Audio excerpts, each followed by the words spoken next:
Hey guys, welcome to Malibu, California. I'm up here for the unveiling of the Kawasaki Z900RS Cafe. I was able to, last week, go snag this lovely Z900RS to ride up here on. Both the Z900RS and the Z900RS Cafe were launched at EICMA last year. They were announced last November, December. The RS has been available for a while. It's the more standard version. Looks kind of like your Bonneville or CB1100, while the Cafe is, I guess, more the thrusted version.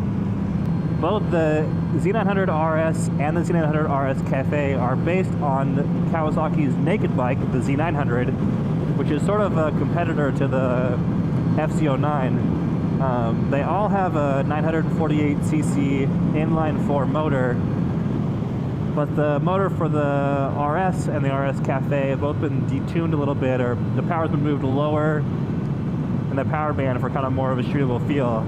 I happen to actually prefer the configuration of this motor, the way it handles power, more than the Z900. Typically, I'm not a huge fan of the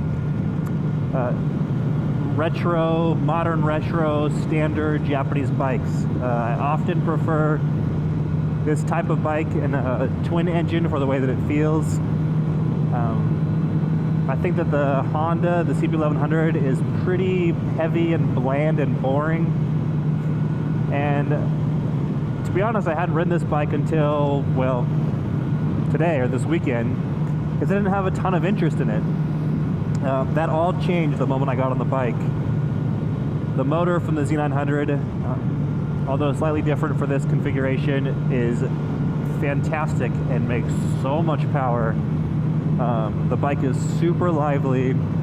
The suspension, which is often a gripe of mine in some of Kawasaki's low to mid-range bikes, feels great. And everything just from the styling, the comfort, kind of the ergonomics,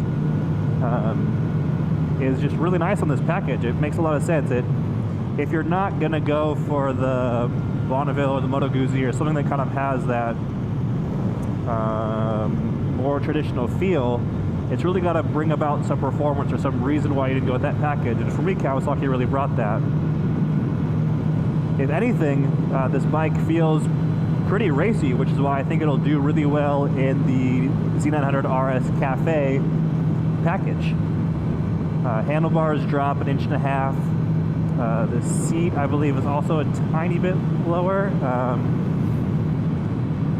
Most things stay the same, but in that kind of more of a Thruxton-like package with a motor like this, and I think it'll actually feel very congruent. Like, that makes a lot of sense.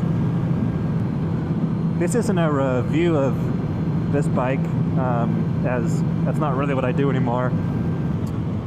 But if I had one gripe, the only thing that I really don't love so far is the on-off nature of the throttle, the fueling. It's a little bit twitchy, but when a bike makes this much power, that can be a little discomforting, and I've found myself riding a lot of times in 4th or 5th gear when I would normally be in 2nd or 3rd, just to help smooth some of that throttle response if I'm in traffic or around town or the road conditions are pretty trashy. That's really the only thing that kind of I would fix with this. They say they only have a couple of bikes coming in for press, but I think they're gonna let me snag one in a couple of weeks of the Cafe version, and we'll get to do a little bit of a comparison, get some more riding in. Hopefully I'll have a little help from a face you guys will recognize.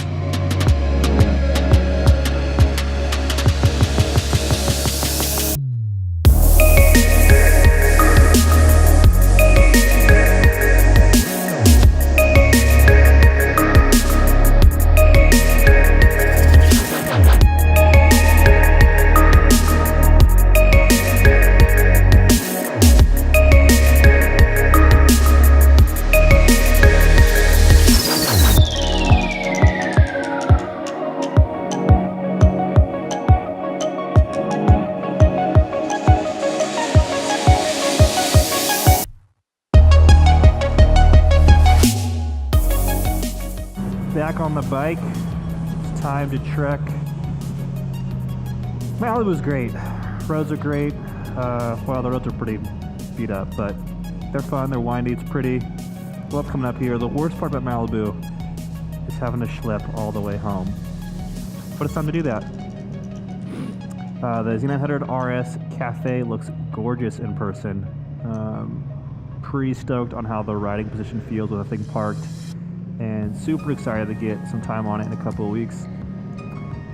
You'll find full specs for both bikes linked in the linked in the description. Sorry, that's what it's called. Below. If you have any questions, go ahead and leave them in the comments below. I'll try and get to those, either respond on my thoughts on this bike, or I will address those in the next video. Thanks for watching.